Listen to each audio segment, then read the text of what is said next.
RBC insurance ஆனது RBC இன்சூரன்ஸில் ஒருவர் car இன்சூரன்ஸோ அல்லது ஹோம் இன்சூரன்ஸோ வைத்திருக்கின்ற பட்சத்தில் லைஃப் இன்சூரன்ஸுக்கு 10 வீதமான கழிவை வழங்குகிறதாக கேள்விப்பட்டிருந்தோம்.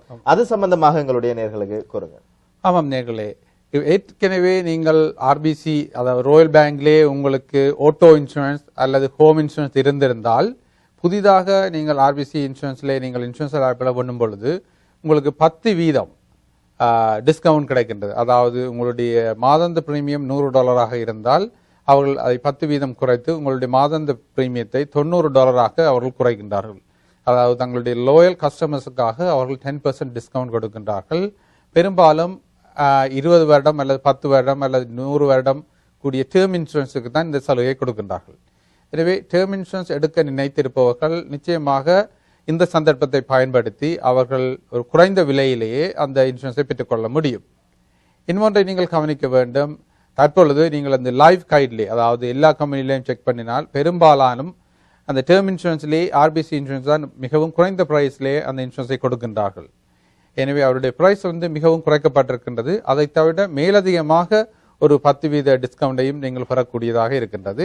எனவே நீங்கள் உங்களுடைய அந்த டிஸ்கவுண்டை பெற வேண்டுமானால் நீங்கள் அந்த இன்சூரன்ஸ் அப்ளை பண்ணும் பொழுதே அதற்கு ஏற்ற முறையிலே நீங்கள் அப்ளை பண்ணினால்தான் கிடைக்கும். நீங்கள் அதை டிஸ்க்ளோஸ் பண்ணாமல் விட்டால் உங்களுக்கு எந்த விதமான டிஸ்கவுண்ட்டும் கிடைக்காது. எனவே இந்த குறுகிய கால சலுகையை நீங்கள் சரியான முறையிலே பயன்படுத்தி கொண்டு அதை நீங்கள் தற்பொழுதே அதை அப்ளை பண்ணி அந்த டிஸ்கவுண்டை பெற்றுக்கொள்ளக்கூடியதாக இருக்கும். இன்னும் ஒன்றை கவனிக்க வேண்டும். பல கம்பெனிகள் அந்த டேர்ம் இன்சூரன்ஸுடைய பிரைஸை மிகவும் குறைத்திருக்கின்றார்கள். உதாரணமாக 5 வருடங்களுக்கு முன்னர் ஒரு டேர்ம் இன்சூரன்ஸ் எடுத்தவருடைய மாதாந்த பிரீமியம் தற்பொழுது புதிதாக ஒரு டேர்ம் இன்சூரன்ஸ் எடுக்கும் வரும்பொழுது அதே பிரீமியம் தான் இருக்கின்றது. அவர்கள் 5 வருடங்கள் வயது கூடிக்கொண்டு வந்தாலும் அவருடைய மாதாந்த பேமெண்ட்ல எந்த விதமான மாற்றமும் இருக்காது. எனவே ஏற்கனவே டேர்ம் இன்சூரன்ஸ் வைத்திருப்பவர்கள் முக்கியமாக கவனிக்க வேண்டும். அந்த டேர்ம் இன்சூரன்ஸை புதிதாக எடுக்கும் பொழுது உங்களுக்கு எவ்வளவு மாதாந்த பேமெண்ட்லே குறைய எடுக்கக்கூடியதாக இருக்கும் என்பதை நீங்கள் ஒரு முறை செக் பண்ணி பார்த்தால் சில வழியிலே நீங்கள் புதிதாக அந்த டேர்ம் இன்சூரன்ஸ் எடுக்கும் பொழுது உங்களுடைய மாதாந்த பிரீமியத்திலே ஒரு சேமிப்பை ஏற்படுத்தக்கூடியதாக இருக்கும். கிட்டத்தட்ட கடந்த ஓரிரு வருடங்களிலே கிட்டத்தட்ட 30% கிட்ட அந்த டேர்மினுடைய பிரைஸ் குறைந்திருக்கின்றது. எனவே குறிப்பாக டேர்ம் இன்சூரன்ஸ் வைத்திருப்பவர்கள் அவர்களுடைய ஆப்ஷனை சரியான முறையிலே தெரிவு செய்ய வேண்டும். அதாவது ஏற்கனவே எடுத்து வைத்திருப்பவர்கள் புதிதாக அதே டேர்ம் இன்சூரன்ஸை ரிப்ளேஸ் பண்ணும் பொழுது அவர்கள் சேமிப்பை ஏற்படுத்த முடியுமானால் நிச்சயமாக அது அவர்களுக்கு லாபமாக அமையும். அது மட்டுமில்லாமல் நான் பார்த்திருக்கின்றேன் பலர் இந்த இன்சூரன்ஸ் எடுக்கும் பொழுது அவளுடைய ஹெல்த் கண்டிஷன் சில வேளைகளில் பிள்ளையாக இருக்கும் அல்லது அவர்கள் ஸ்மோக் பண்ணுவவர்களாக கூட இருந்திருக்கலாம். அவ்வாறு ஸ்மோக் பண்ணுவவர்களாக இருந்து அந்த டேர்ம் இன்சூரன்ஸ் எடுத்து வைத்திருப்பவர்கள் 1 வருடங்களுக்கு பின்னர் அந்த ஸ்மோக்கிங்கில் இருந்து நான் ஸ்மோக்கராக மாற்றும் பொழுது அவளுடைய பேமெண்டிலே அரைவாசியாக குறைக்கக்கூடிய சந்தர்ப்பம் இருக்கின்றது. அது மட்டுமல்லாமல் சிலர் அந்த இன்சூரன்ஸை அப்ளை பண்ணும் பொழுது அவர்கள் ஹெல்த் நிலைமை காரணமாக அவளுடைய பேமெண்ட்டை இன்க்ரீஸ் பண்ணி பே பண்ணி கொண்டு வருகின்றவர்கள் புதிதாக ஷாப் பண்ணி வேறு கம்பெனிலே அந்த குறைவான பிரைஸிலே அந்த இன்சூரன்ஸை எடுத்துக் கொள்ளக்கூடியதாக இருக்கும்.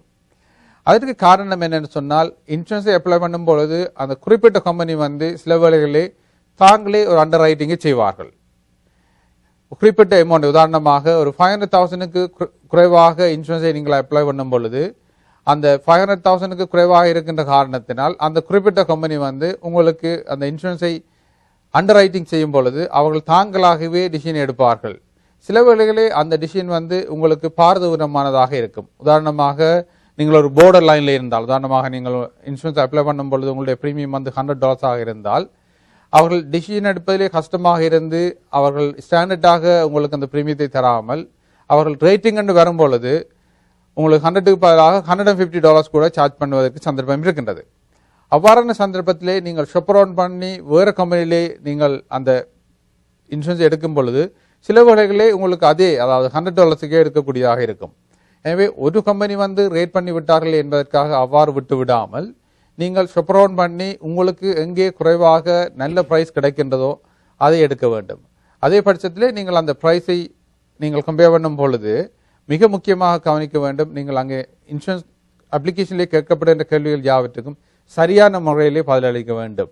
நான் மெடிக்கலாக இருந்தாலும் சரி அல்ல மெடிக்கலாக இருந்தாலும் சரி அங்கே இன்சூரன்ஸ் அப்ளிகேஷனிலே கேட்கப்படுகின்ற கேள்விகள் எல்லாவற்றுக்கும் மிக முக்கியமாக சரியான பதிலை அளிப்பதன் மூலம் எதிர்காலத்திலே உங்களுக்கு எந்த விதமான பிரச்சனையும் வராமல் தவித்துக் கொள்ளக்கூடியதாக இருக்கும்.